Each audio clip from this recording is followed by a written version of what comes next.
Father God, we just come to you in the precious name of Jesus, and we just thank you for the city and for the mayor and the city manager and the city council. Lord, we just ask for wisdom for the things that are coming up, for the stuff that's on the agenda and the old business. So, Lord, we just thank you again that we could work together as a team and do PR for the community, working with public relationships and just build together to hear the hearts of the people, so that way we could just be together in one with what our government was founded on, which is Christianity. In the name of Jesus, amen. I pledge allegiance to the flag of the United States of America, to the republic for which it stands, one nation, under God, indivisible, with liberty and justice for all.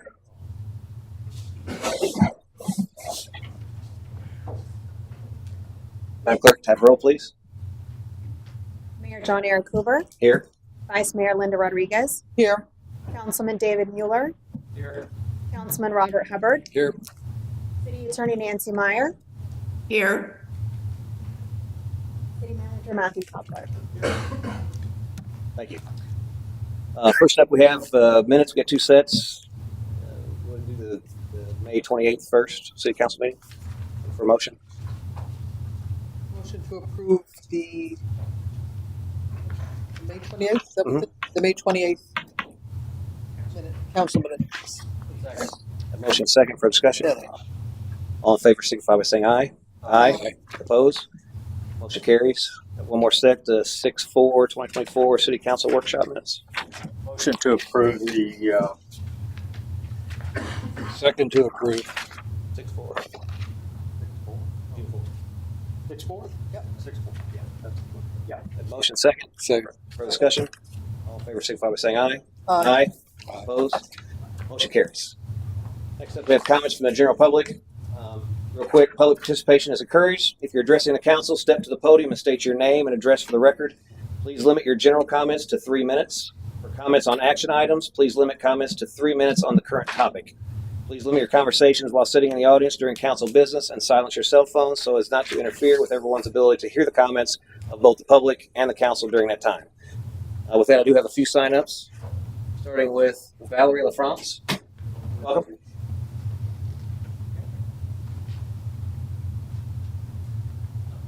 Well, you have to ask Oh, yeah. You got something to hand out? stuff first. Apologize. Valerie LaFrance, 9731 Sandstone Lane, Port Richey, Florida, 34668. I'm here to represent Keep Life Alive. I would like to see if Miss Ashley would pass these out. You have a packet in front of you already. Yeah. Can I get a motion to accept what she has into the record? Motion to accept the information that she's presenting. Second. Motion second for discussion. All in favor, signify by saying aye. Aye. Opposed? Okay, you bring yourself up.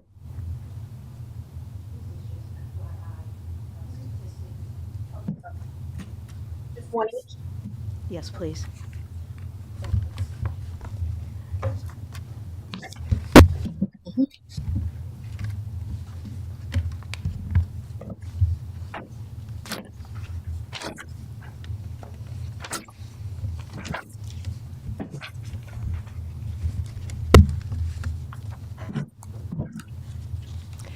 Okay, you're good. Thank you very much for tonight to speak to each and every one of you. I really appreciate this opportunity. I want to state, first of all, that you have received a packet. Chaplain Danny had given you a packet. The cover page would be page 0, and then you have 1 through 6 pages. I apologize, I forgot to number them. I'll be referring to a little bit of the packet, but hopefully you were able to read through it. I want to thank you again for the mobile speed limits, Chief. I think it's very important that we have this reminder of how fast we should be going in the city of Port Richey. On Leo Kidd, we know we're supposed to go only 30 miles per hour. So I thank you that you present that, because we all know that speeding can kill. And that's why I'm here tonight, to share with you about another type of killing that's going on. So on behalf of Keep Life Alive, pro-life organizations, citizens of Florida, as well as the voice of the voiceless, those are the ones who live in the womb before being born. That is what I'm here for, to ask you to look over a resolution, a proposed resolution, such that you would support opposing Amendment 4, which is a pro-abortion amendment.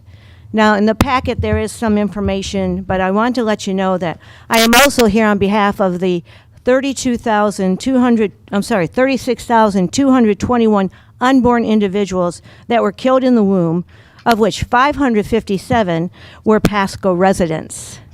We are thankful that we do not have an abortion clinic in Pasco County. However, that may change if something happens, if we don't go to the poll in the election of general election November 5th and vote no on Amendment 4.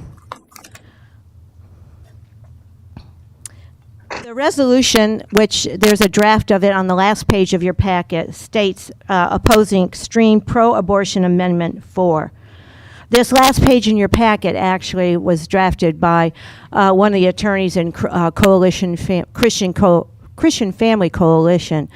But there's a resolution that has also been passed by other city councils in the state of Florida and by county commissioners. And this is an initiative going forth throughout the state of Florida.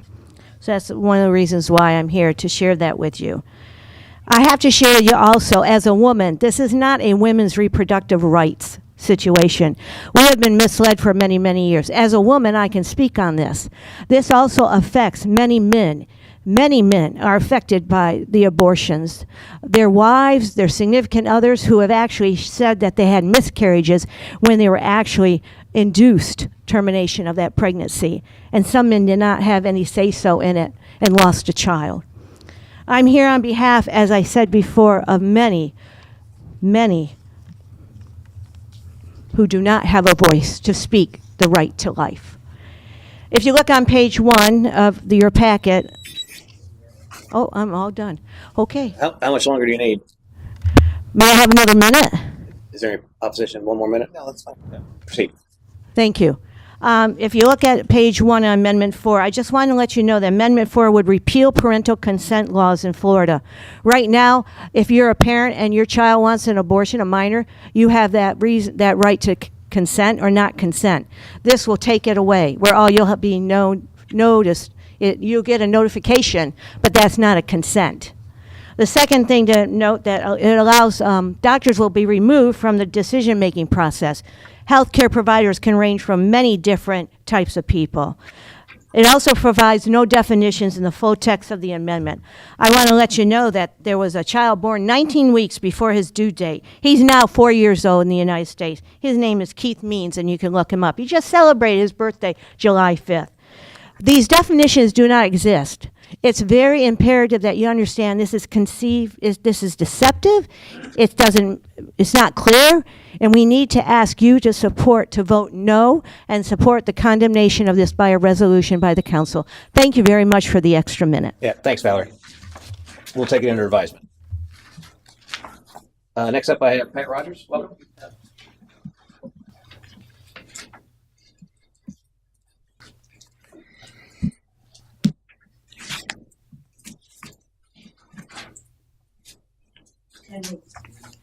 Pat Rogers, 4838 Sunset. First, I just want to say thank you to Public Works. We had a huge pile of lawn debris back behind my house because 4 or 5 houses use this vacant lot, and they picked it up today. They must have been busy last month because they skipped a month.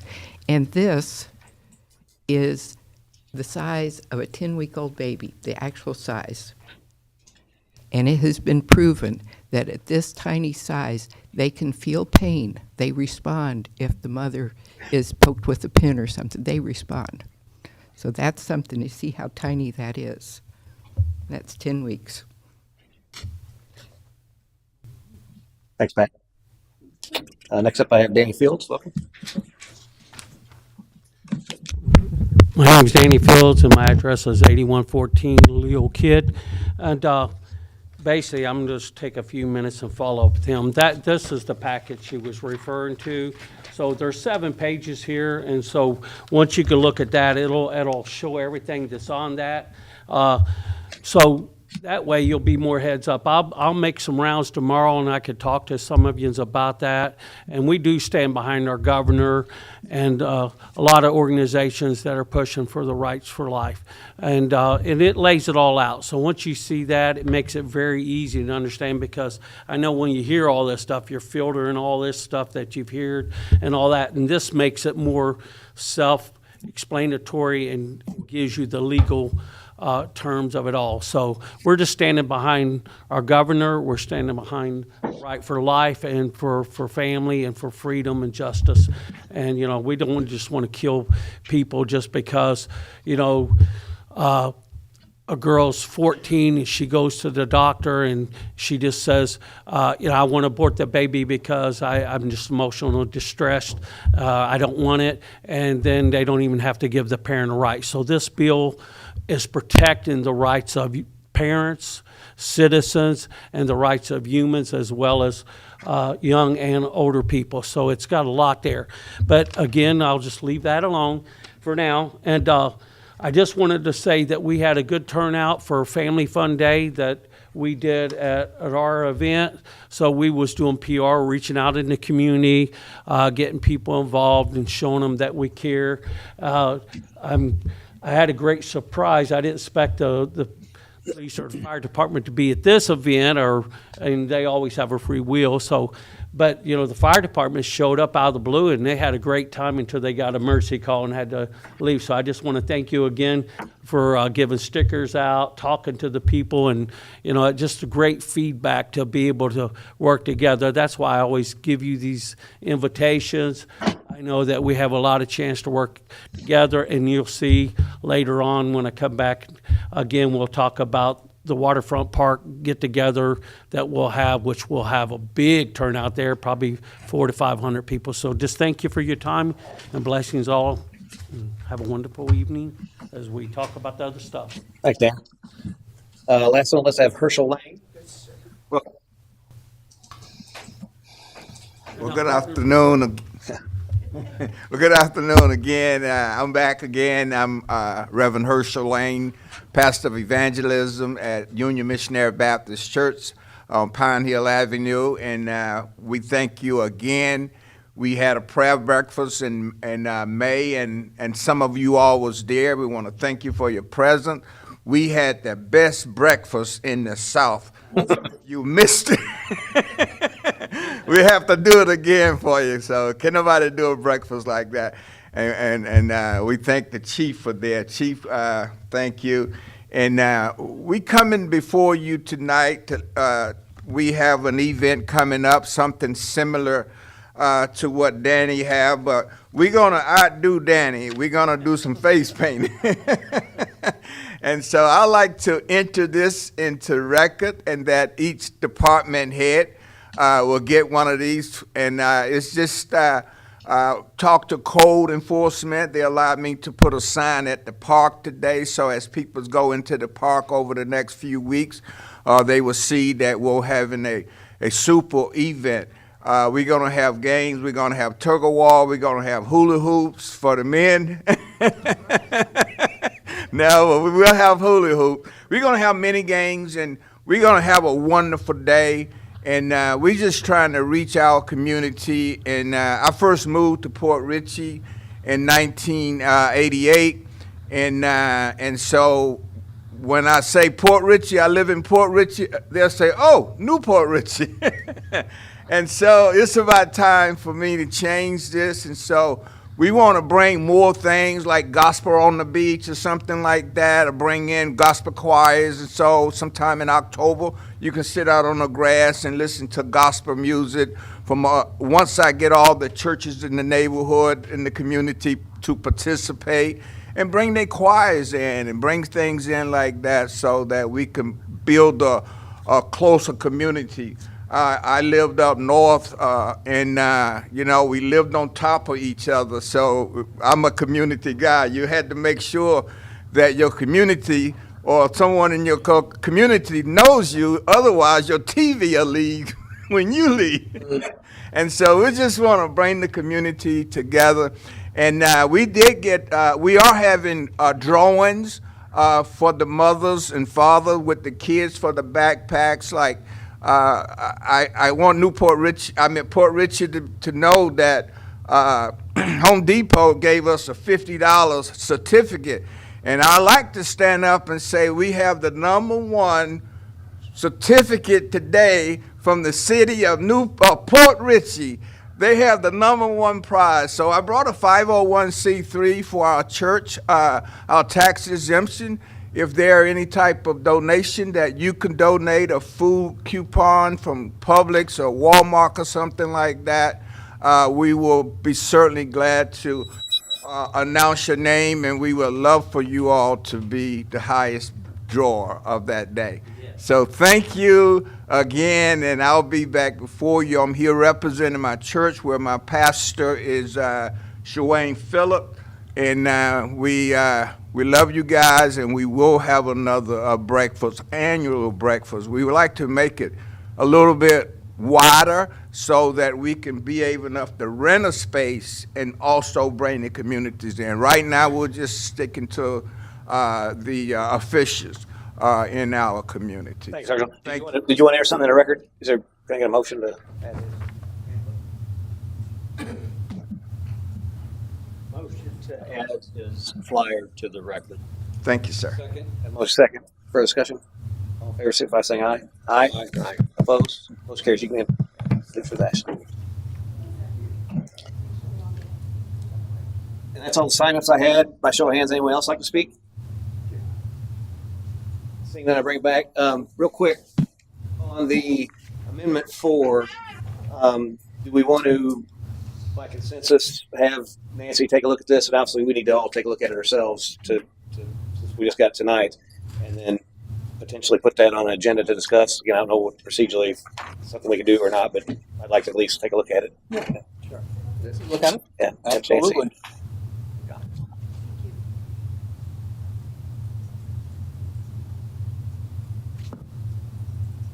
Okay. Next up, comments from the city manager. I'll pass it to Mr. Cobbler for his comments. Thank you very much, and good evening. I had a few items to bring to your attention. First, Public Works Utility Director Rose and I met with Bill Hockey. Resident lives on Mallow Drive. You might remember he appeared before council, I think it was the 11th of June, regarding a number of dead trees in the neighborhood. So Mr. Rose and I went out there to look at this. And there are quite a few dead trees, probably 60 plus trees are dead in that neighborhood. I guess on the unfortunate side, it's mostly on, or actually it's all on private property. Some of the trees are starting to display what I would consider to be dangerous traits, and you can see the limbs starting to fall in people's backyards. There are a couple of the trees that actually overhang different right-of-ways, and Public Works will be looking to take care of those so we clear any of those type of dangers from the roadway.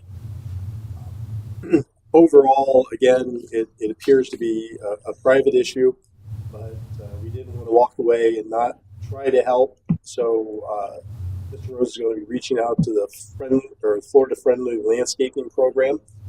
We've used them in the past for issues like this, where they can come out and meet with the residents. We're really interested to find out what is causing the trees to be dead. There's some thought that it may just be that there was salt water that lay there for a while. But again, the nature of the types of trees, I don't think lends itself to that thought. So we're going to get them out there, meet with them, see if that leads us any place to where we can actually help the residents. Because again, there's more than 60 trees that are going to have to come down in that neighborhood. Some of them are pretty good sized trees. So as we get more information, I'll keep you updated on that. And like I said, we'll be scheduling a meeting down the road, hopefully sometime soon, with the Florida Friendly Landscaping Program. City staff is currently in the process of implementing the new mass alerting system. You might remember that we use Nixle currently for our mass alerting. We found that it doesn't really meet the needs that we like to use the mass notifications for. And I actually started working with Civic Ready, which is a Civic Plus company, on their mass alerts. It's a program that is going to allow us, I think, to do a lot more, integrate the different types of media that we use, whether it's email, text, calling, or some mobile apps. This, we think, will be used a lot more and will be used by us a lot more, and hopefully by the residents. That is looking like sometime towards the end of this month, beginning of next month, that we'll be starting the reaching out to residents to go onto the website and re-register for that. One of the issues we found is if we just take the residents that have signed up already and move them over to this, they wouldn't have all the features. And so we're going to ask residents to re-sign up so they can have all the features of this particular system. So we're going to send a Nixle out to advise them to sign up? Because the problem with Nixle is we don't own the data, so we don't really know who's out there signed up for that. Yeah. No, I laugh because that's kind of let them know that we're. But anyhow, we will do a lot of public education on that to let people know that we're switching. We're actually going to be keeping Nixle until the end of this fiscal year, so it won't go away until October 1st. Staff is also working with Civic Plus on the update to our website. Again, this is something that I think since I've been here, I've heard council wanting the city to evolve away from what we've been doing. The Civic Plus site is one that we feel is going to provide a lot of the features that council has talked about in the short 8 months that I've been here. And we believe that it's going to be something that the residents will be able to take full advantage of once we get it deployed. Again, we're looking possibly by the beginning of August that we will be in a position to start that. And if things go right, maybe at the next council meeting we may have a little show and tell. Cool. I didn't tell Sal that yet. The next council meeting. Sorry, yeah, we'll talk later. Surprise.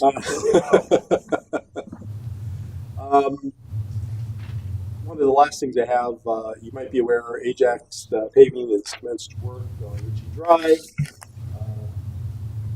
They've scheduled a couple-day period to get both Ritchie and Bay Boulevard done. We had weather issues last night, so they weren't able to continue the work.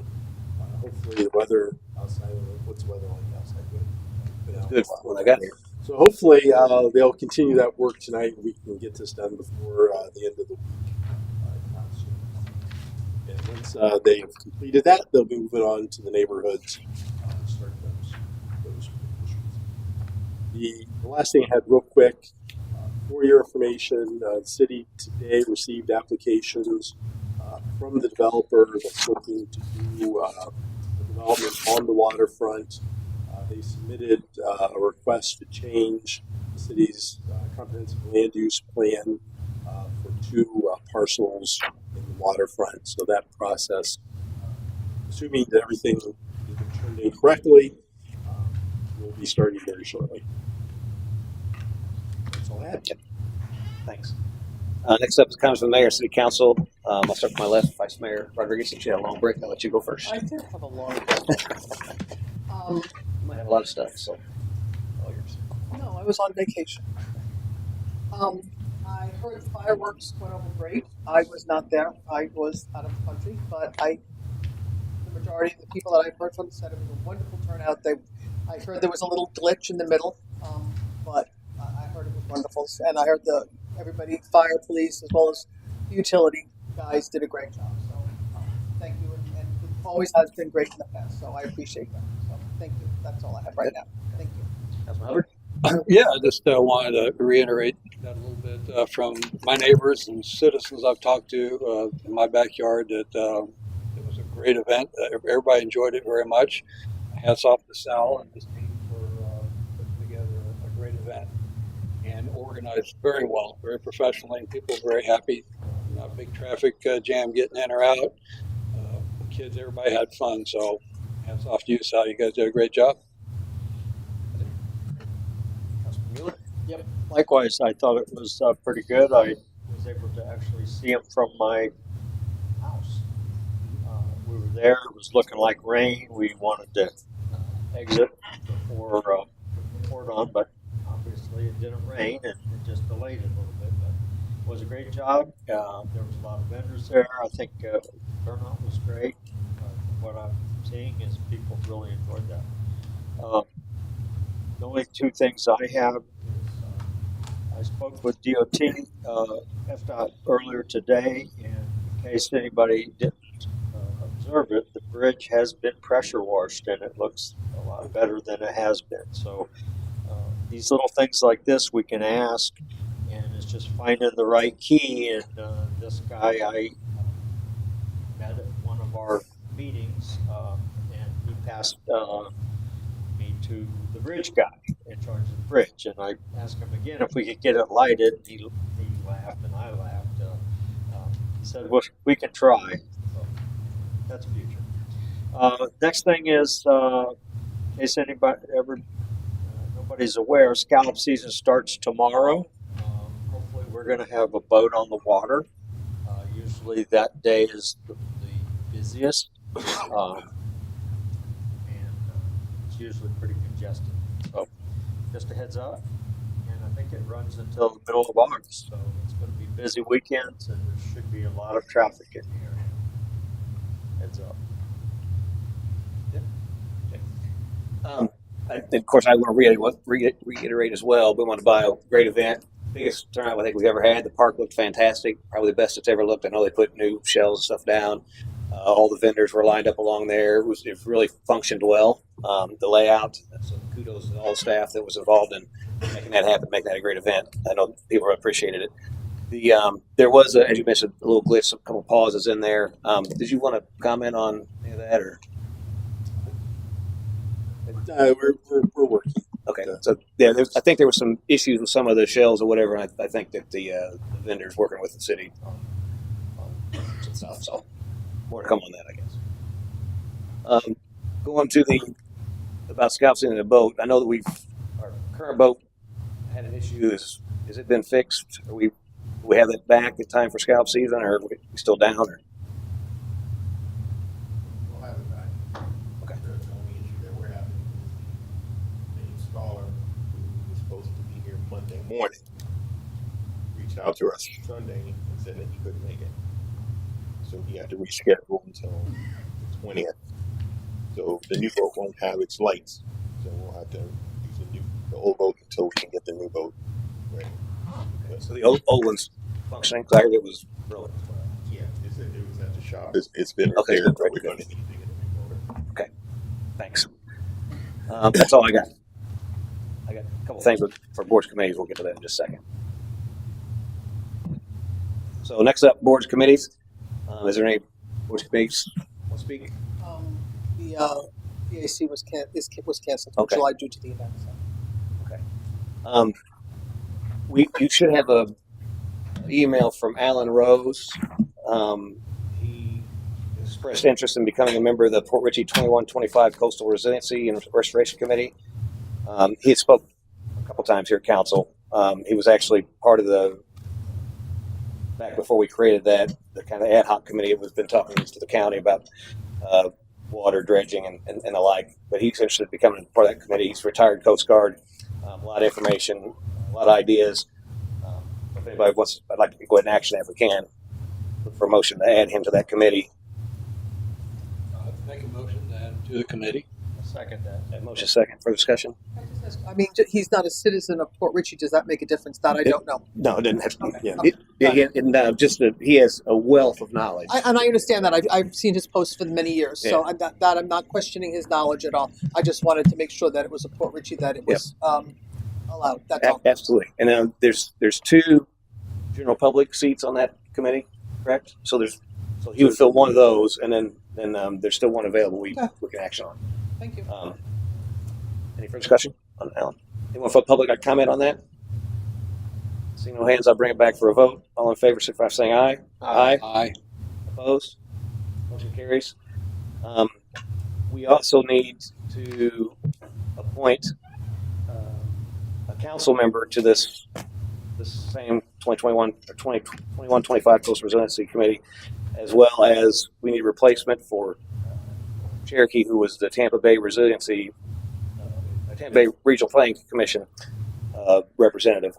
So what I'd like to do is amend the agenda because obviously we're down one until we do appointment. And so once we have this appointment taken care of, if we go back or add after the appointment to action, the council members for those two committees. So I get a motion to amend the agenda to include council appointments to the Tampa Bay Regional Planning Commission, as well as the 21-25 Coastal Resiliency Committee. Motion to amend the Regional Planning Commission. You can just say so moved if you want. So moved. All right. I second. Motion second. Further discussion? Anyone in the public like to speak? Okay. So you don't have to put a vote. All in favor, signify by saying aye. Aye. Opposed? Motion carries. Okay, so that'll conclude board's committees. Next up is our consent agenda. Motion to approve the consent agenda. Second. Motion second. Further discussion? Public like to comment? See no hands, I bring it back for a vote. All in favor, signify by saying aye. Aye. Opposed? Motion carries. Next up, council business. Item number 3, council member appointment. I'll pass that to Mr. Coppola for introduction. As you're aware, council needs to fill the vacated seat of Ms. Sampson, and we have received two items of interest for council consideration. Okay, so the two we've received is Sherry Scher and Lisa Burke. By show of hands, is there anybody else here for council appointment? We just have those two. Sorry, denied. Case public, see that Chopper Davis raised his hand. Ineligible. So what I'd like to discuss is obviously the procedure. I think traditionally in the past we've given about 5 minutes for each one to speak, and then we can entertain questions from the board, and then move forward with a nomination. That Sure, absolutely. keep with that same feel. We've also in the past, since there's question whatever, while you don't have, it's a public meeting, obviously you can stay in here, but if you'd like to step outside in the foyer while we interview one candidate, then switch, your choice. But that's an option. So who wants to go first? Okay. All right, Jerry, welcome. You get 5 minutes. And you don't have to use the whole, just whatever you get 5 minutes to. I don't feel I need 5 minutes. As everybody here knows, I ran for the seat and lost to Cherokee.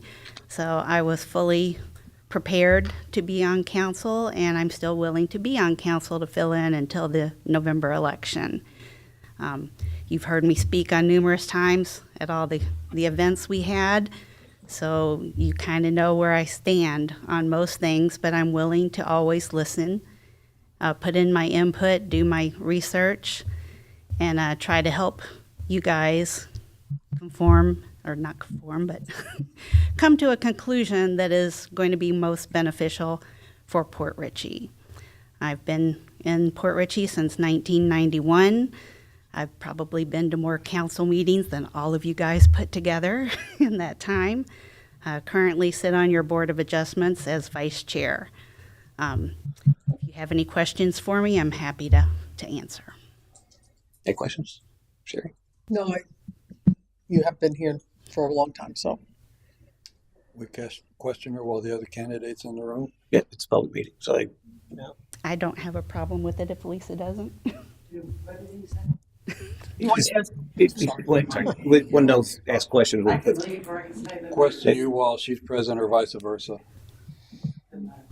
Okay. It makes no difference to me. We did it another way. That's Right, it's their choice. Public, they don't have to. okay. No, I just wonder, do you have any goals, set things you'd like to achieve as council person? I would like to move Port Richey forward and have us cleaned up and be a very nice community for people to visit and live in. Okay, well, many have seen statements on social media where you don't trust any of us as far as you can throw us, but you feel you can work with us because of that. If you can show me that, I will say that I said it, but you can't show me that anywhere. Okay. That's it. David, question. You know, I think you've brought a lot of good issues forward to the meetings. I think you do your research, and I appreciate that. I know there's a lot of consternation in the city right now about what kind of development and change is going on. Where do you see the development down in the waterfront district going? Something that complements our city and our residents.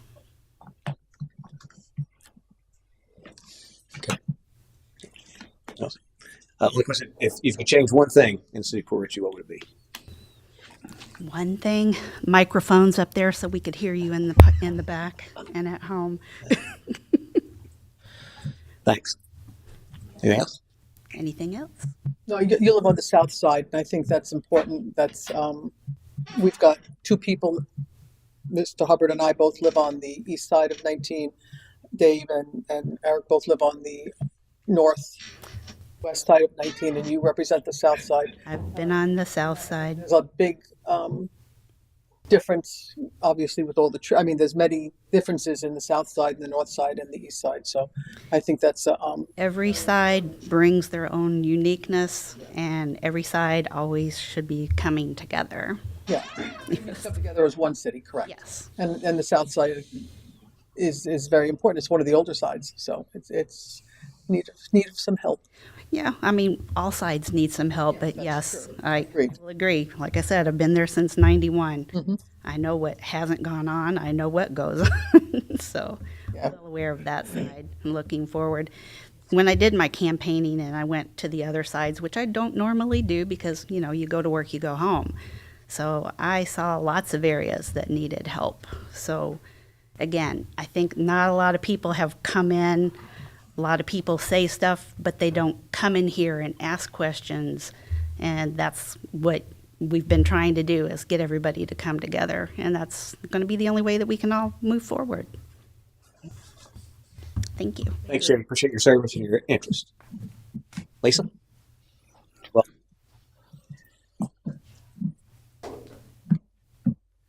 Lisa Burke, you all know me. I submitted a letter of interest to fill the position until November.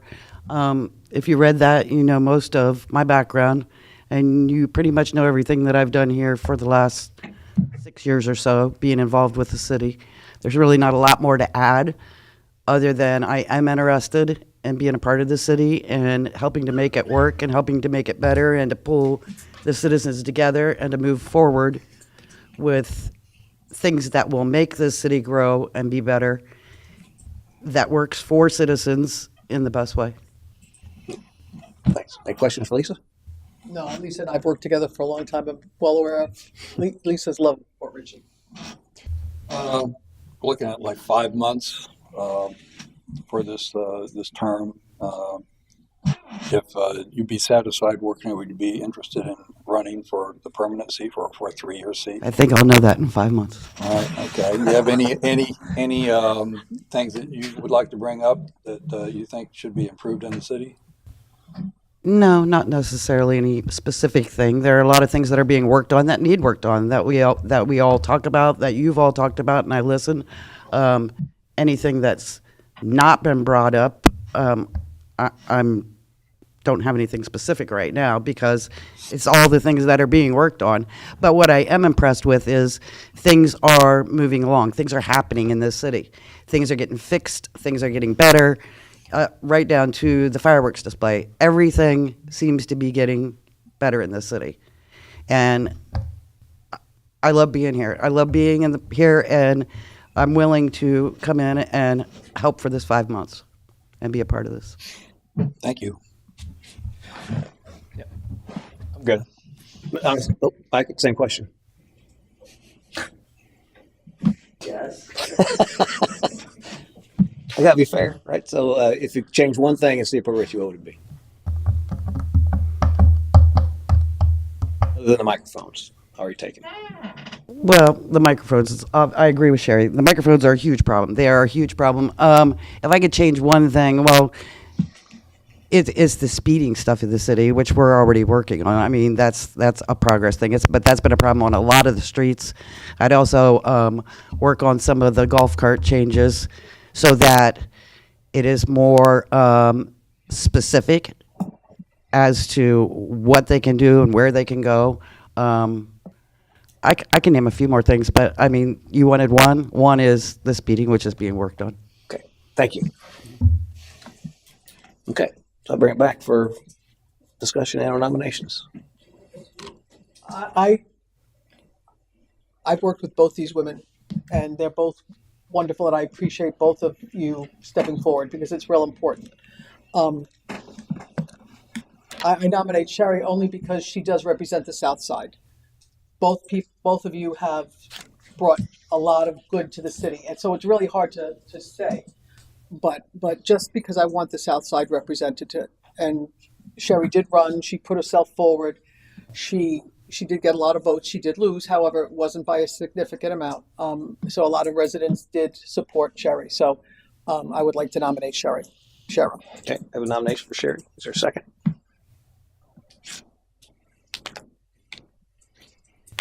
Seeing no second, motion dies. Is there another nomination? I'd like to nominate Lisa as an interim council member. Motion for Lisa. Is there a second? I'll second the motion. A motion, a second. Further discussion? Anyone public like comment? Dan, welcome. My name's Danny Fields, and my address is 8114 Leo Kid. And I really don't know Lisa, but I heard what Linda was talking about. But again, I'm in support of Sherry. Why? Because the faith-based church is behind her, because she already run for this position. A lot of the people in the community voted for her. So I'm definitely behind her. I know my church is behind her. I've talked to a lot of people in the community, and they would like to see her on that seat. They would like to see her continue in November so they could cast that vote to keep her on that seat. So that's what I want to let you know from one of the residents here, as well as speaking on her behalf. So she's got my vote. But you know, I could only speak for myself as well as the church and a lot of people in the community. So thank you. Thanks, Danny. Anyone else like comment? Hands up, bring it back for a vote. All in favor signify by saying aye. Aye. Opposed? Nay. Motion carries. We are prepared to swear Lisa in. Yes. So if we can do that now. Just 1 second. Are you ready?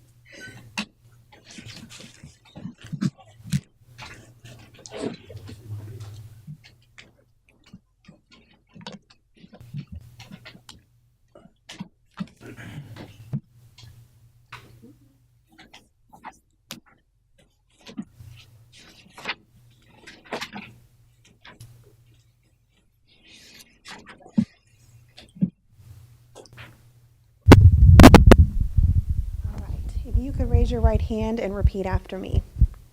I do solemnly swear I do solemnly swear that I will support, that I will support, protect, protect, and defend the Constitution and defend the Constitution and the government of the United States and the government of the United States and the state of Florida, and the state of Florida, that I am duly qualified that I am duly qualified to hold office under the Constitution to hold office under the Constitution of the state, of the state, and that I will and that I will well and faithfully well and faithfully perform the duties of councilperson, perform the duties of councilperson, on which I am now about to enter. on which I am now about to enter. Ladies and gentlemen, Councilwoman Lisa Burke. Congratulations. You are more than welcome to take a seat if you'd like. I'm going to have you sign here. As well as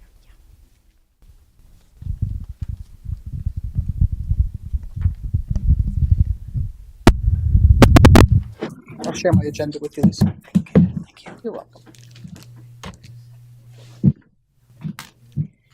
can sign right here for me, right there. I'll do the rest and give you a copy.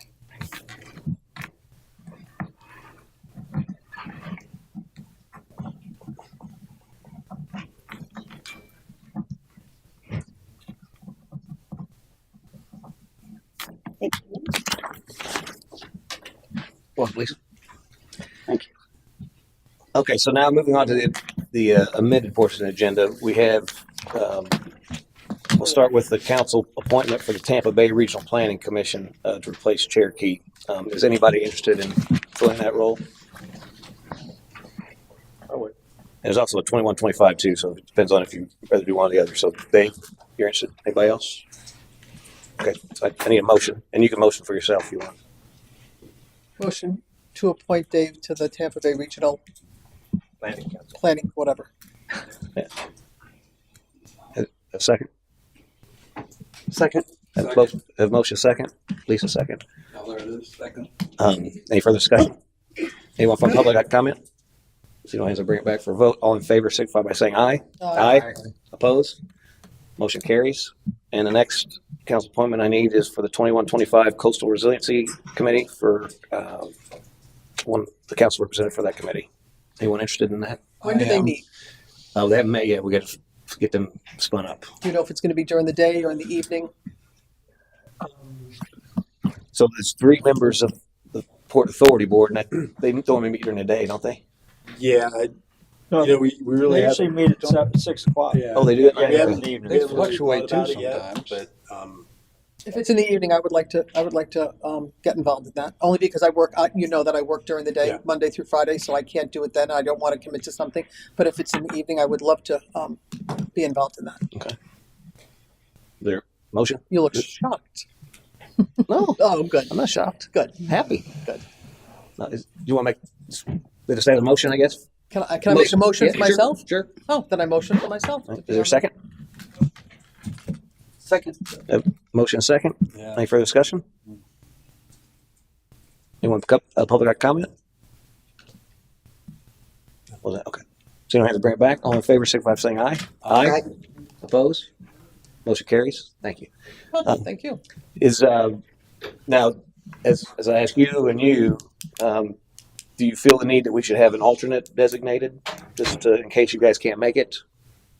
Or Well, being that I work on the water, I would like to get involved, but I can't really work with her unless she's not there. I can fill in if you'd like.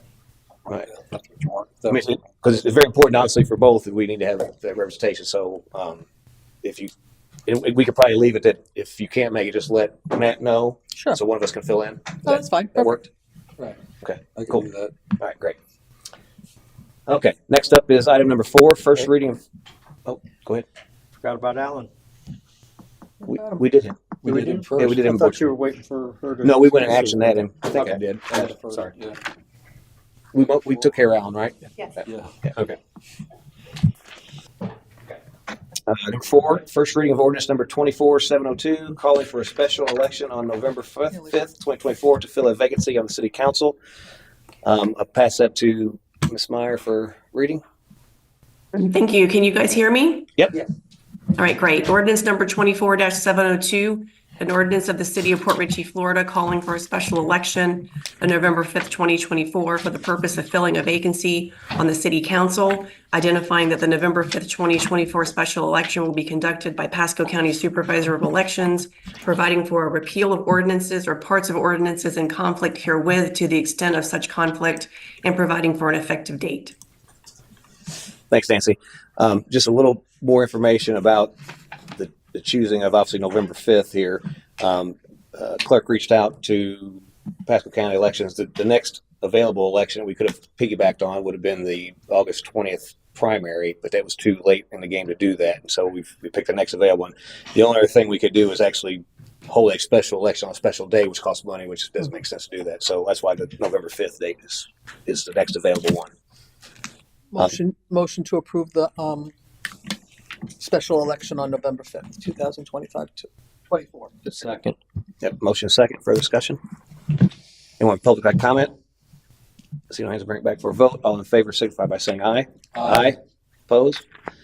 Motion carries. Next up, item number 5, first reading of ordinance number 24-703, add section 2.308, surplus property. I'll pass that to Ms. Meyer for the reading. Ordinance number 24-703, an ordinance of the City of Port Richey, Florida, amending Chapter 2, Article 5, Division 1 of the City of Port Richey Code of Ordinances to add Section 2.308, surplus property, providing for severability, providing for codification, and providing for an effective date. Thanks, Nancy. Open for motion and discussion. Motion to approve ordinance number 24-703 for surplus property. I'll second that. Can I just ask a quick question? A motion second, further discussion. So this says anything that exceeds $5,000 has to come to us. Anything under that, you have the discretion. It doesn't have to come here. Perfect. Thank you. And then anything over 500, you let us know about it. Yeah. So anything under 500, it just happens. Yeah. 500 or 5,000? No, 500. We wanted to make sure that you're aware of what's going on. So again, if you're aware. So it'll be like a reported packet or something. Yeah. We can either do it monthly. If it's not happening on a monthly, we'll do it as supposed to. Okay. Any further discussion? Anyone from the public like comment? Seeing no hands, I bring back for a vote. All in favor signify by saying aye. Aye. Aye. Opposed? Motion carries. Item number 6, approval of resolution number 24-15, electing not to exempt property under the Live Local Act property tax exemption. I'll pass that to Mrs. Meyer for a reading. Resolution number 24-15, a resolution of the City Council of Port Richey pursuant to Section 196.19783.0 Florida statutes, electing to not exempt property under Section 196.19783D1A Florida statutes, commonly known as the Live Local Act property tax exemption. Thanks, Nancy. I open the floor to motion or discussion. Can you explain this to me, someone? So is this saying, because when you look at the body of the background summary, like number 1, the act provides property tax exemptions for multifamily rental developments that include affordable housing. So this is saying we are not going to adopt this. So what? Yeah, if I can real quick. So that's just the background of what the bill does. What we are specifically focusing on with this is opting out of the Act's property tax exemption for the affordable housing. So I wanted to give the background of what the bill is supposed to be for, so you could understand that. I appreciate that. What we're acting on is just to opt out of the property tax exemption. Okay. And so what that means is that the act would allow a development to come in and they would have I think it's a 75% tax deduction for a set number of years, 30 or something like that. Right. And that's what I was reading in this. I just wanted to make sure that I was interpreting it correctly, because that's how I interpreted it. But I just wanted to clarify to make sure that I was correct. Yeah. And so this would remove the ability to get that tax deduction. Correct. Thank you. Any further discussion or motion? A little discussion on this. Affordable housing gets misconcepted. It's I believe in subsidizing, but basically what you're doing is if you allow exemption for a developer, all it guarantees is they're going to save money. Doesn't guarantee the rate. Right. Only thing that would guarantee a value on property as far as rent or anything that goes is it's controlled by the people. And this is not it. So yeah, I'm definitely against that. All right. And this allows this if it went through, it would allow them to have denser, higher buildings. No, this also doesn't change anything as far as the code allows. This just allows them to, if they were to put it within the parameters of the Live Local Act bill, but they would not get the tax benefits. So this is strictly about the tax exemption, not about the That's other correct. parts of it. No, Okay. that's not what it says here. Lisa read it correctly. The act preempts local zoning restrictions by allowing increased density and building heights for qualifying affordable. So Yeah. Well, So So it if stops we it from adopted that. this, they could do that. no, Right.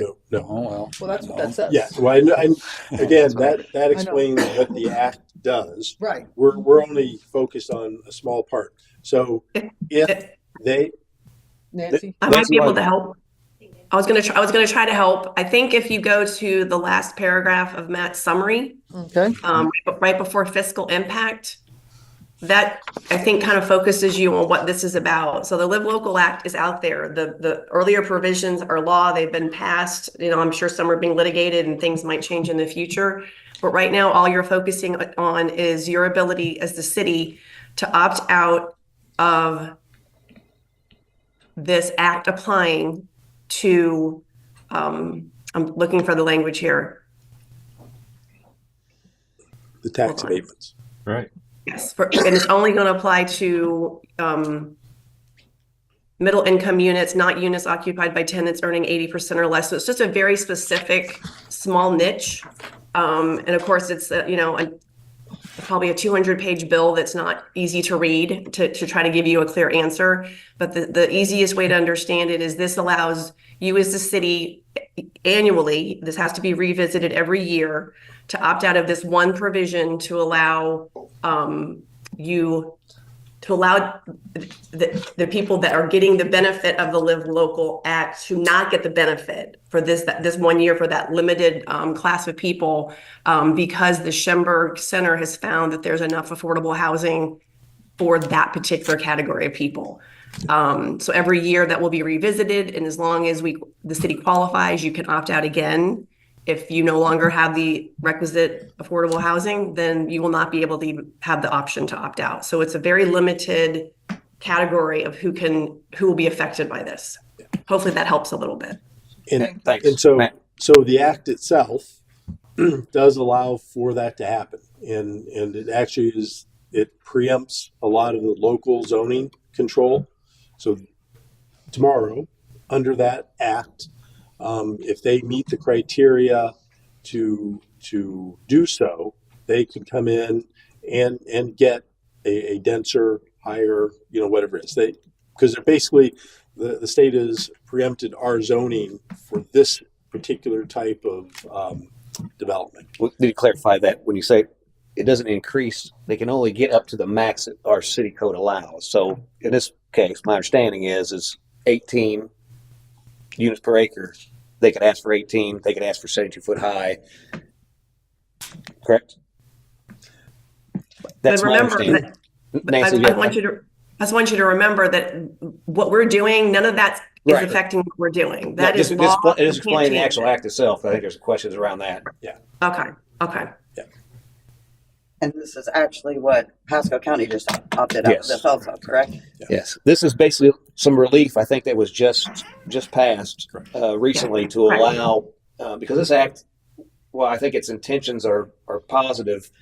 It in certain areas like Pasco County, it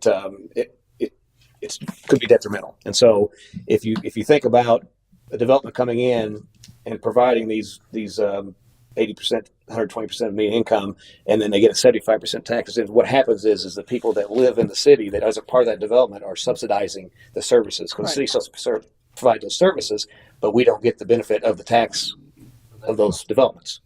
So what we're doing today is to allow us they can still do what they want to do, but they don't get the 75%.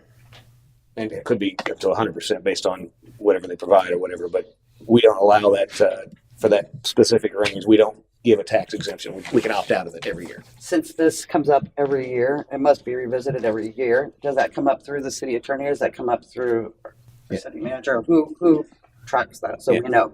So I believe they put out the numbers for the area because in order to opt out, you have to have sufficient housing already. So if they, I forget, Nancy, what's the name of the Schemberg? It's in here. It's the Schemberg Schemberg Center for Housing Studies. I think they're based at the University of Florida. They do an annual report, and that is what the legislature has decided to base these decisions on. So we will wait for their report next year, and that will tell us if the city has the option to opt out, if the law stays the same. Yeah. Do you know when that comes out or when it's planned to come out? It just did. So probably May, June next year. Yeah. So probably around the same time next year, we'll get the report. And then if at that point, if it's determined that we don't have enough, then we are unable to opt out. But if it does show that we are, then we can opt out again. Okay. Thank you. Makes sense. Yeah. Do I have a motion? Yes, motion to approve Resolution 2415, opting out of the Live Local Act. Second. Okay. A motion second. Any further discussion? Yes, Lisa keyed on it. We need to establish this annual as a review. We need to create a calendar event in our city calendar so we don't miss this. And I believe we have to advertise this as well. So we need to create those deliverables within our calendar so that we don't miss this as an opportunity. Good point. Anything else? Anyone from the public got comment? Seeing no hands, I'll bring it back for a vote. All in favor, signify by saying aye. Aye. Opposed? Motion carries. Item number 7, resolution number 24-16, adopting the Pasco County Sheriff's Office rotation record rate structure. I'll pass it to Mr. Koppler for introduction. In January 2002, Resolution 0205 adopted the Pasco County Sheriff's rotation record rate schedule that is currently still in effect. Given the recent recommendations from the Chief of Police and my endorsement, we are recommending that Council readopt the Pasco County Sheriff's Office rotation record rate structure as it is today. And we have included those numbers so you can see what currently the rates are, as well as what the rates will be going to with the passage of this resolution. And Nancy, could you read the resolution? Absolutely. Resolution number 24-16, a resolution of the City Council of the City of Port Richey, Florida, adopting the Pasco County Sheriff's Office rotation record rate structure and providing for an effective date. Okay. Open the floor for motion and Motion discussion. to approve Resolution 24-16. Second. Motion second. Further discussion. Anyone from the public got comment? Seeing no hands, I'll bring it back for a vote. All in favor, signify by saying aye. Aye. Opposed? Motion carries. Next up is item number 8, a resolution of the City Council of the City of Port Richey, Florida, to choose a dispatch management option and authorize city manager to take the necessary steps to implement the chosen option for police and fire dispatch and providing for an effective date. I'll pass it to Mr. Koppler for introduction. Council has been discussing over the last couple of months the ultimate disposition of the city's dispatch. At the last opportunity we had to discuss this, I prepared 3 different options for council to consider. A fully city-run dispatch, a hybrid city-county dispatch, or a contracted out model with Pasco County. One thing to add to what I had sent out, I updated the options page to also to give you kind of what are the next steps for each of those options. So if you go down, I think, to the end, the last page, it has those next steps. I believe we've provided all the information that we could provide that council's requested, and I have had an opportunity to talk to one of the city managers from Dade City, actually, on this, and overall, she felt that the experience with the Pasco County has been very positive. She thinks it enhances Dade City's police officers working with the sheriff's department. I asked her if she saw any problems in her tenure as city manager there. She was the finance director when Dade City actually switched over to the county, and then became the city manager a few years after that. She says that in the beginning there were a few hiccups with the invoicing in the beginning, but since then she hasn't seen any problems with the county dispatch. I had asked a question that I know there's some discussion about. Did she believe that because the county dispatched that her police department was being dispatched to more county calls than before? She said she didn't believe that to be the case. She's only aware of the city being dispatched to major issues that happen outside the city. But again, she did stress that she feels the police department in Dade City works really well with the sheriff, and if they ever need anything, they're usually there, both sides. So she didn't see that as an issue. They are providing 24-hour service still in the city. They have 4 positions that are there to keep the police department available to the public 24/7. Currently running 1 short. She said if we know anybody, let her know. And she felt that, that's something that the residents really wanted when they went to the county. They wanted that ability to walk into the police department 24/7. And also that staff also handles the PD non-emergency lines. Okay. You should have a thing I put together in front of you. I want to walk through that to give just a little color to some of the numbers that we've looked at. Obviously, we've had several conversations regarding dispatch, what to do with it. Our dispatch is in need of some additional funding for sure, and we're having trouble staffing it, and so there definitely needs to be some changes. And Matt has put together these three options, and so and if you're in the audience, at the very end of the table, there's some additional copies there if you want to follow along, and of course we'll have this in a minutes as well. It's at top. It says Port Richey dispatch events 1/1/23 to 12/31/23. So the background of this data, the chief had provided, as well as the fire department, all the calls. And so what you see here, and this is for all of 2023, you'll see the agency code on the left. PRPD is the police department, and then PRFD is the fire department, and then the line below that is total PD and FD together. Okay. The first column is the number of just reports only. The second column is self-initiated calls. Self-initiated calls are like if an officer is on patrol and they pull over a speeder. A call didn't come in for dispatch for that. Is all self-initiated within the department. And then you have calls for service, which are actually the calls that came in through dispatch to act on. And then the total was the total of those three columns. One of the things, obviously, you can see by those, and I'll just use the top Port Richey Police Department. So the 11 report onlys, there was 24,128 self-initiated calls, 3,635 calls for service, for a total of 27,774. What you see below that, you have an average per day, which is just taking that number and dividing it by 365 days for the year. So for this particular scenario, calls for service, which I'll focus on, that's coming into dispatch, that equates to 9.96 calls per day. And if you divide that by 24 hours a day, you'll get 0.41 calls per hour. So we're basically fielding less than half a call through the dispatch line per hour based on these statistics. If you take the total, because there is obviously, as we do self-initiated things, there's communication with dispatch. So even if you take the entire number, 27,774, you'll get 76 calls per day at 3.17 calls per hour. So that's what these numbers equate to on here. Same thing happens for the fire department, obviously much less than the police, and then the totals at the bottom. And so I want to, for the public that doesn't have this in front of them, so if you take our police department and our fire department together, we have a total of 29,381 calls last year, which equates to 80.5 calls per day, or 3.35 calls per hour. And if you roll that just to the actual dispatch calls coming in, not self-initiated, that's a total of 5,182 calls, or 14.2 per day, or 0.59 per hour. So in reality, we're 0.6 of a call per hour on dispatch calls coming in. So just to make everybody aware of the volume of activity we have.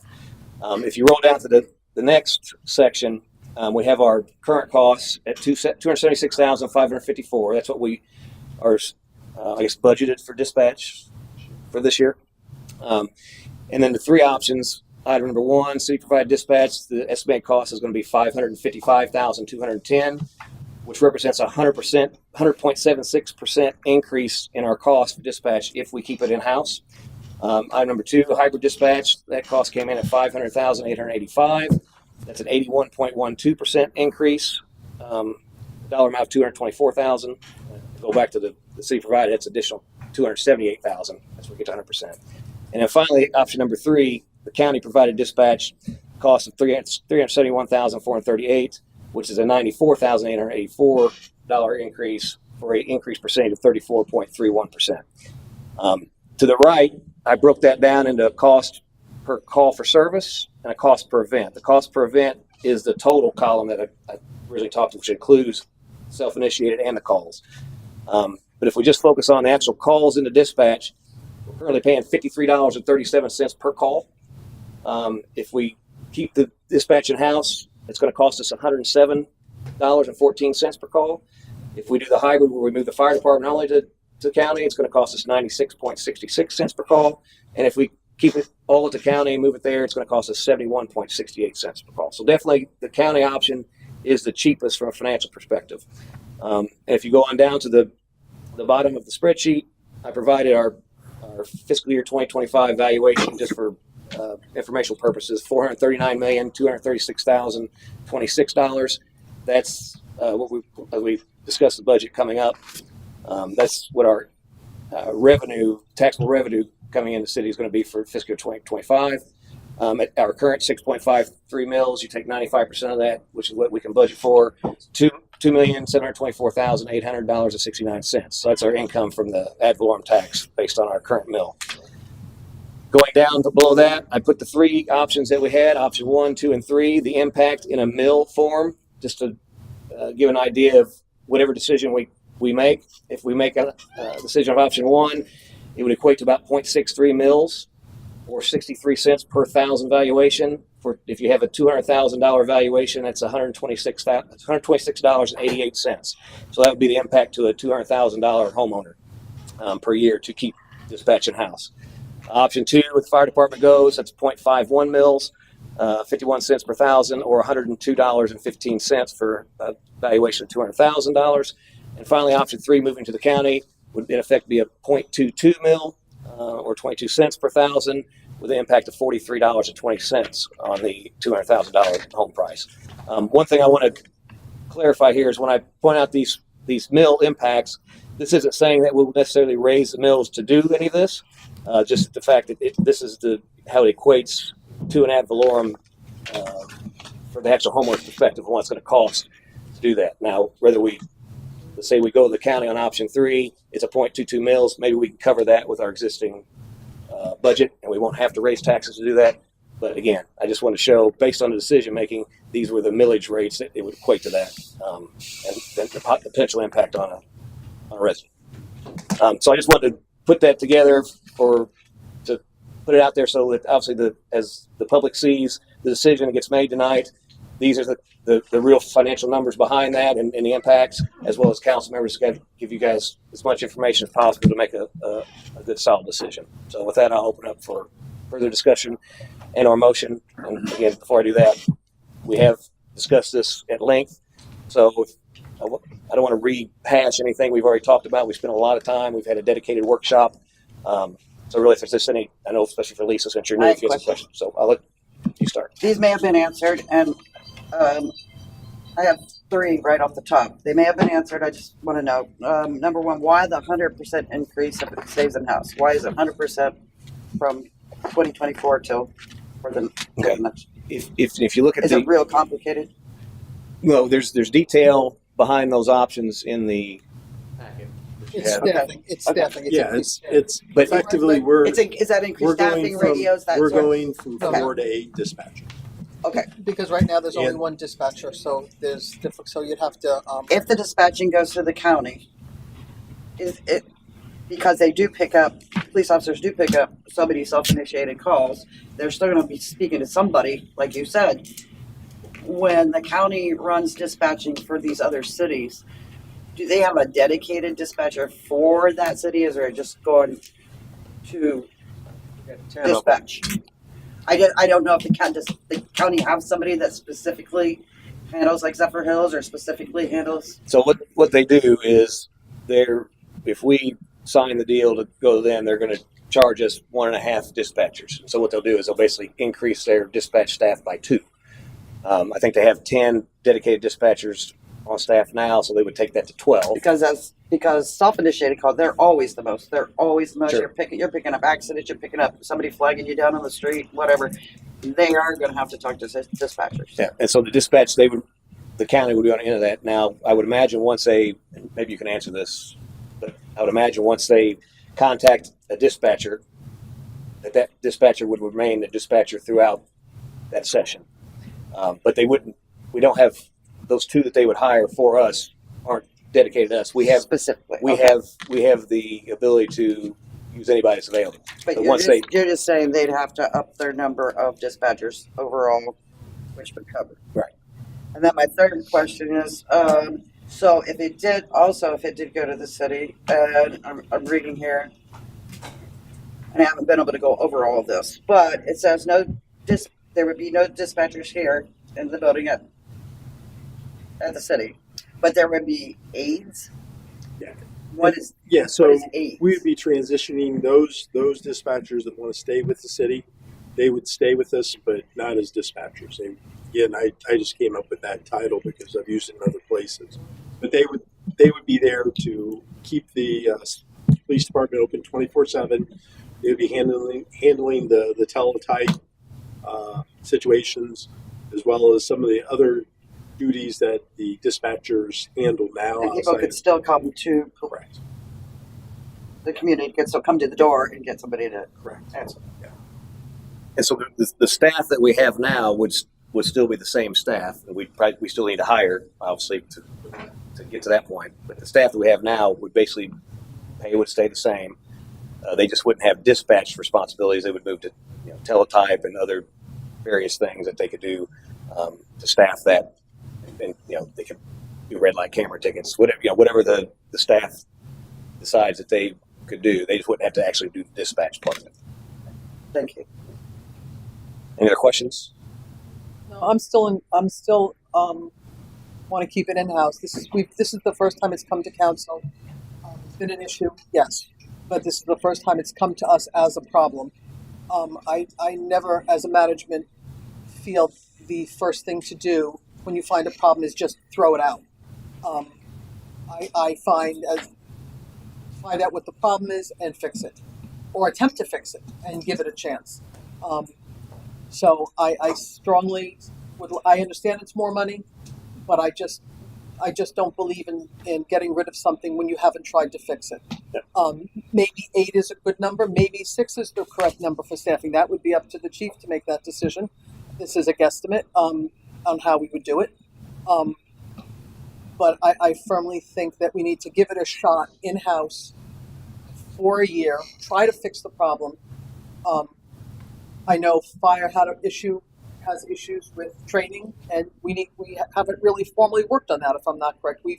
There's been memos, but we need to work on that. That needs to be fixed for fire. Absolutely. There's a safety issue, and that needs to be addressed. And we've not addressed it officially. So I just don't think as a management tool, the first thing you do is say fire everybody, not fire everybody, but this isn't working, so let's just get rid of the whole department. I just don't find that to be appropriate. And just because everybody else does it doesn't mean it's appropriate for us. Yeah, no, I appreciate that. And just to come back, just in level set and reiterate the results from the workshop when we got to this point. So your position was keep it here in-house, option number 1. Correct. Myself and Bob the position was to take it to the county, option number 3. Dave didn't have enough information to make a determination, which is why we're actually going to select an option tonight. And obviously, Lisa, you weren't here. So outside of any questions in order to get answered, I think we're at a point now we can go ahead and make a motion for an option as the first part of this. So if somebody could make a motion for option 1, 2, or 3. I do have enough information to make a decision tonight. Would you guys like to hear it? Sure. I took the time to go through each and every one of these pluses and minuses, if you will. And at the end of the day, I labeled them red, green, or yellow. Red meaning it's a problem. Yellow means it has room for improvement. And green, good to go, right? Real basic. And at the end of the day, the biggest item is this transition of 18 months going to fully staffed at 8 people in all within our city versus a 6-month transition moving to the county. What page are you looking at, Dave? Let me speak. What page? I just asked what page, sir. Well, he's got a sheet actually. It's in the detail. Yeah, that's on page 69, 70, and Okay, that's what I 71. thought. Thank you. That kind of stuff. I just summarized it on one piece of paper rather than having to flip through this stuff. That's why I like to have the source documents so that I can do that kind of analysis. But anyway, back to where I was headed. That 6-month transition period by moving to county. One of the other benefits that it brings to the chief's side is there's no issue. All these issues are trying to hire people at a lower wage than what competing resources are or jobs in the area. So they're competing for the same resources. But what an option by moving to the county does for us, it allows him 4 extra bodies to facilitate those other things that he's not doing now, and we're not losing that workforce that's already in place. And do we have the 4 people deployed today? We got fully staffed at 4 right now. One's in training.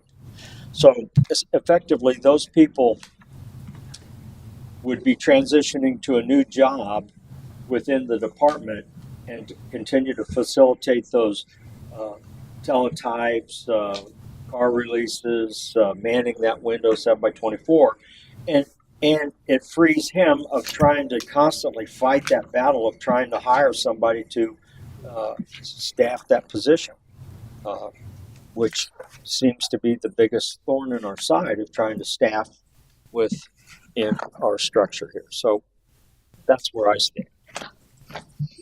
So I need a motion for an option. I motion for option number 1.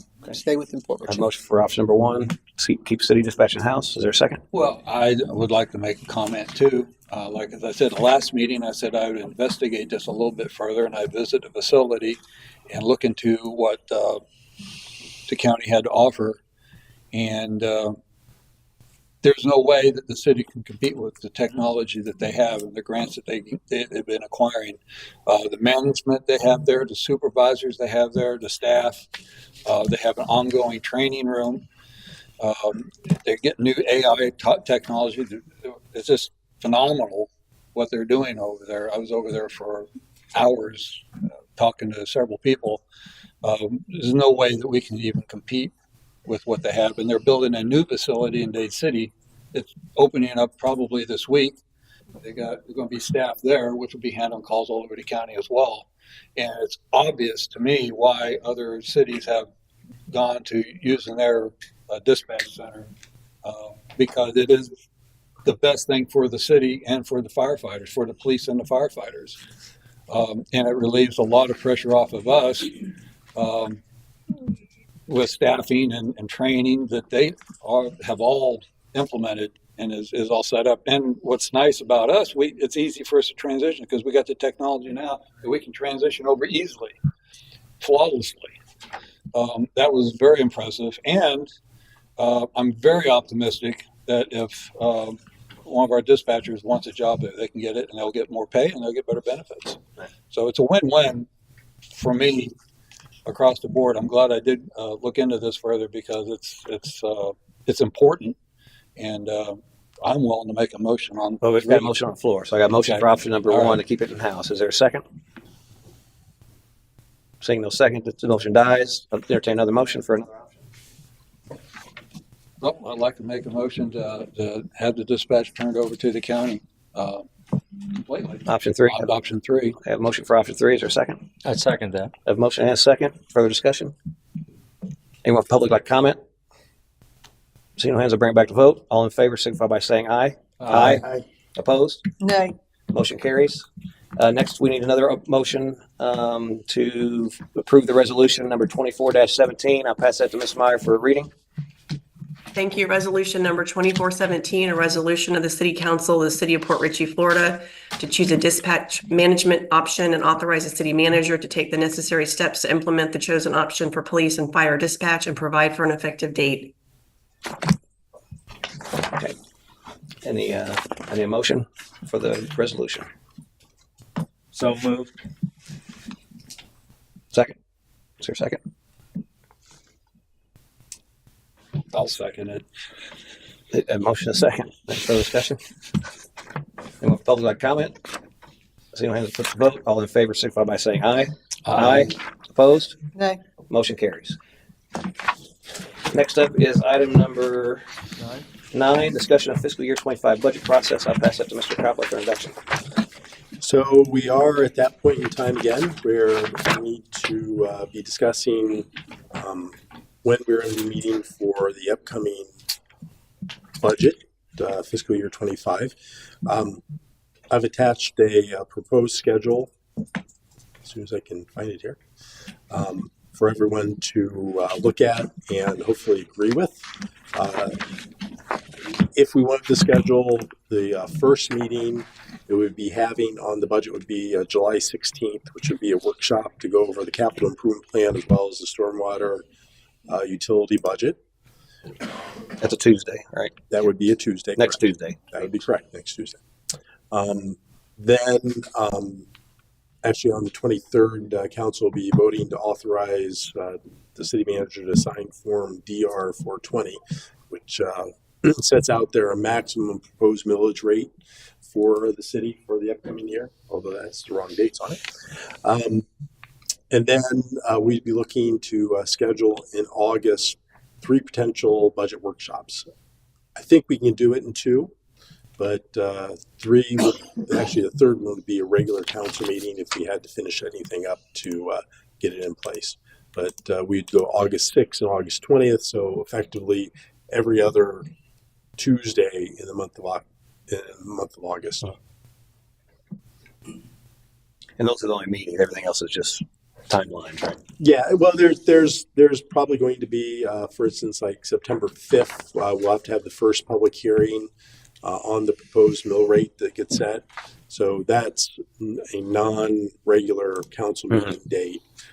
There may be another one in there. But again, a lot of it depends upon when the dates get set by what the county does and when we react to that. So September 5th is a Thursday. The September 11th is a Wednesday. Yeah. Is that the 11th? That's not a meeting. Well, the 11th is we just have to get something in the newspaper. So that's when we would get it in there.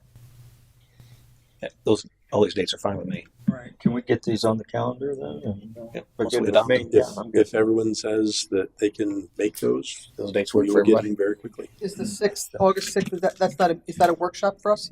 August 6th would be a budget Just, workshop. I'm going to be out of town, so I can't make it. and my daughter is due to have a baby on the 11th, so as long as she's not in labor on that day, I can be here. Okay. So, We've got call-in. well, if she's actively in labor, Dave, I'm not calling in. understand that. I'm sorry.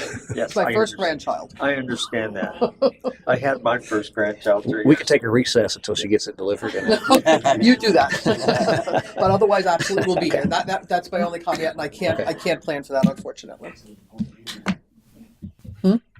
Is it?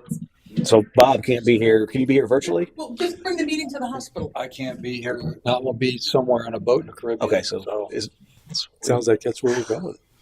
Both Caribbean. which is just one of them, right? One of the workshops, right? That week. I'll be back. So everything else is okay with everybody else? For Right. Bob on August 6th. Yeah. Does that work for you, or do we need to schedule around Bob? If we have Quorum. Well, it's a workshop anyway, so right. there's no action comes out of it. So, would you rather be there? It would be better to have a full council so we don't have to go back over and do it again. Is there an alternative date we could do? What are your dates? I'll be gone from the 3rd to the 12th. Okay, how about the 2nd? Well, what about the 30th? Or the 1st, August 1st? Well, no, 30th there's a Tuesday. That's no meeting. Yeah. 30th instead of the 6th? And that'd probably help you too, right? July 30th? Yes. Yeah, that works. That's fine. That work for you, with Lisa? July 30th instead of the 6th. So what do you say? Yeah.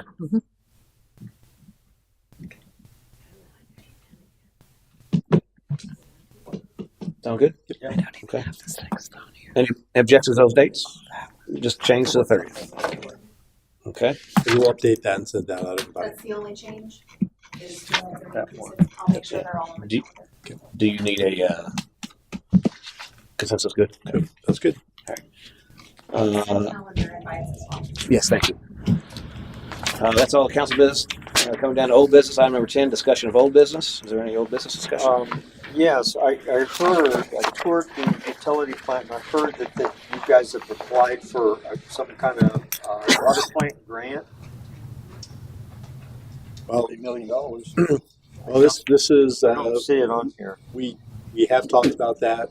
We have put in a request to be on the list for the emerging contaminants grant program through the Clean Water State Revolving Loan Fund. That is going to be acted upon, I believe it's August 8th by the state.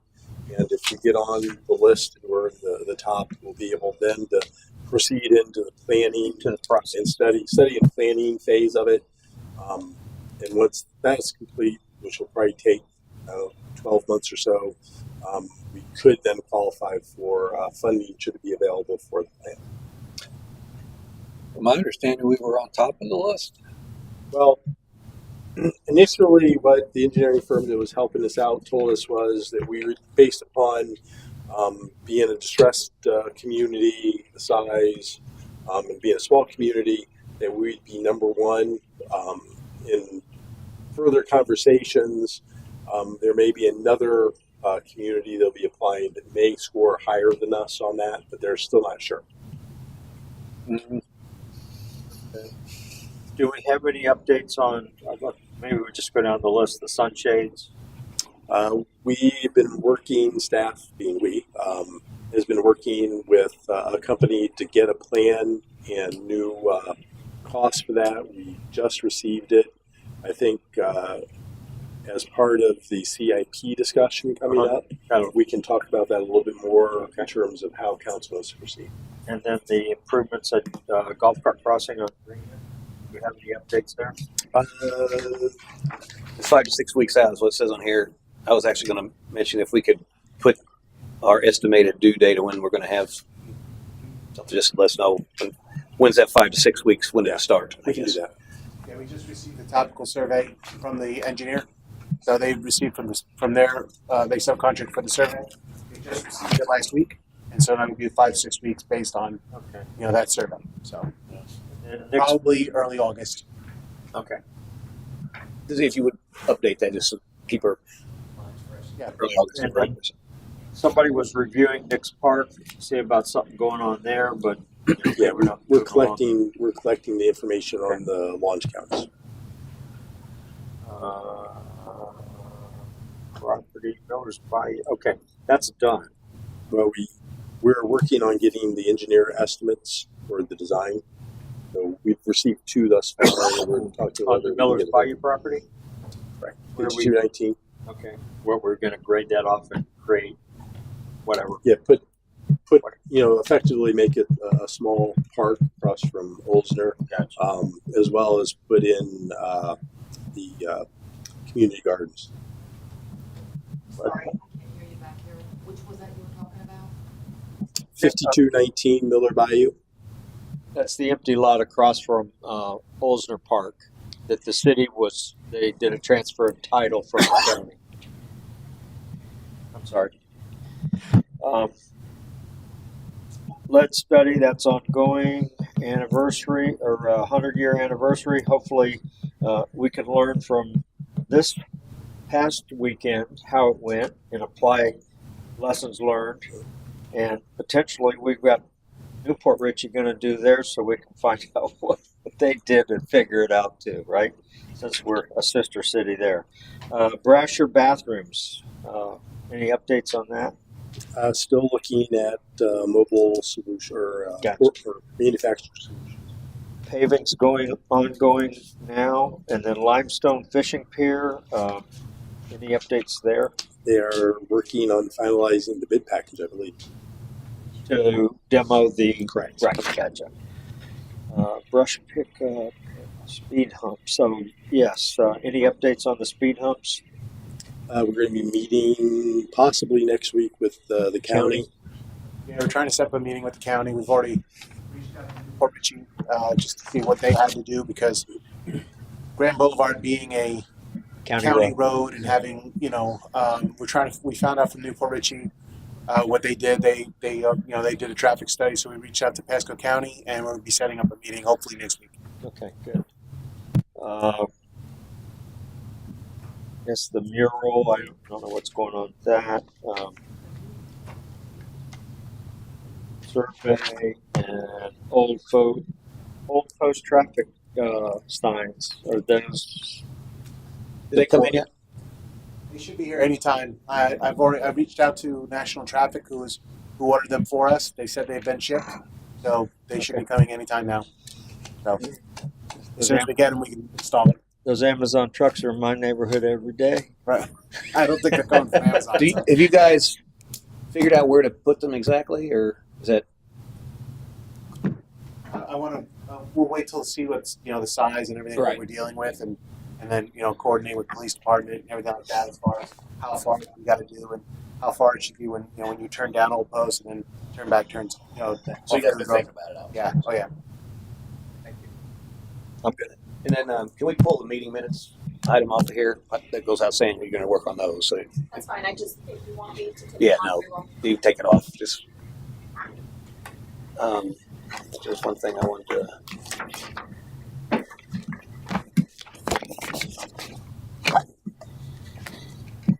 Yeah, that's good. All right, promotion. Motion to adjourn. Second. Actually, before I say that, I had some people wanted to say something for the old business. Did you? Let Carla go first. Yeah. I'm with her anyway. Yeah, Carl, if you want to, you got something for old business? I only had a question about any development in the area down. Here, just state your name and address for the record. I'm 5133 Mallet Drive in Port Richey, 34668. So is there any word on any development down there past where the motel is, between where Limestone Pier is, where Whiskey River is? Any development in that area with the county? I'm not aware of any. Are you?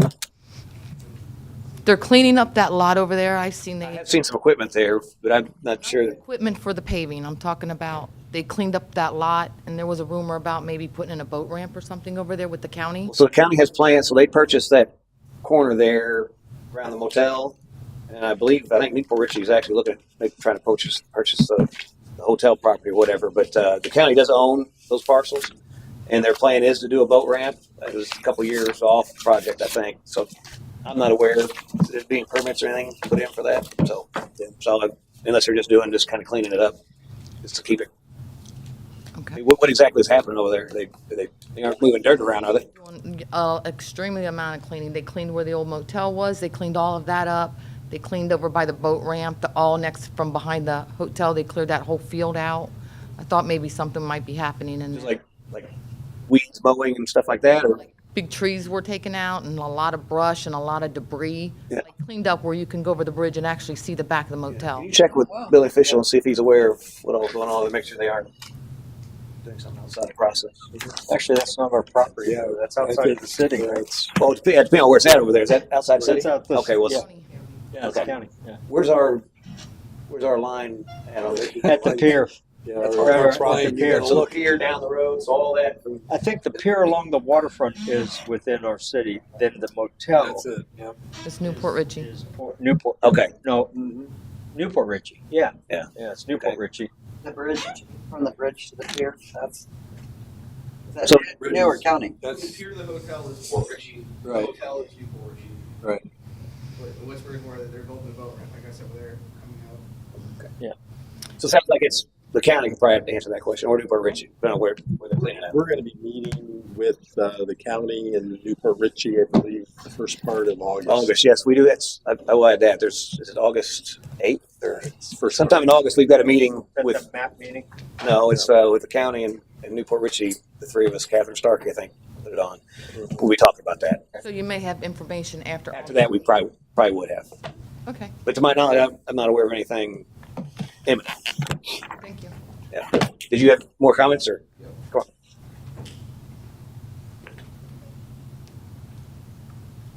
on. Derek Piazza, 7723 Pier Road. Last October, you guys voted to mow down the property at 7717 Pier Road. Some things I guess popped up where there was a delay in actually mowing down the derelict property. Nothing's happened since. We were just trying to figure out what the status of it was now at this point. Still vagrants constantly walking in and out of the property. Garage door is wide open, house is wide open. It's just waiting for a squatter to come jump through the window and turn it into a living hell for the rest of us again. Mr. Colombo was working with us before about getting the property, I guess explaining to everybody the actual problems of the property to you guys. But I guess he's no longer on the board since October. But yeah, just want to figure out what's going on with the status of that property and when it is going to be actually mowed down. Yeah, if you could reach out to the building official, do you have any comments on that? Is that active case still? Yeah, so I think we're in the process of redoing the slum and blight on that. Okay. So there's some things going on with it procedurally. I think the reason it's gone on longer has is there were some things that maybe weren't followed to the T procedurally or whatever. So you got to make sure, obviously, before you tear a house down, you got to dot your I's, cross your T's, make sure everything's right. Otherwise, they come back and litigate the city. So it's in process. If you want to keep updated as a neighbor to that, just reach out to Mike Alexander. He's not here tonight, but you got send him an email and just let him know you want to update the property. And if he doesn't respond, obviously reach out to Matt. He'll get you an answer. All right. Thanks. Anyone else? No business comments? Okay. I had a motion a second. Did you get who it was, Ashley? Did you read your motion a second for the adjournment? Motion to adjourn. And I seconded it. Okay. Motion second for discussion. All in favor, signify by saying aye.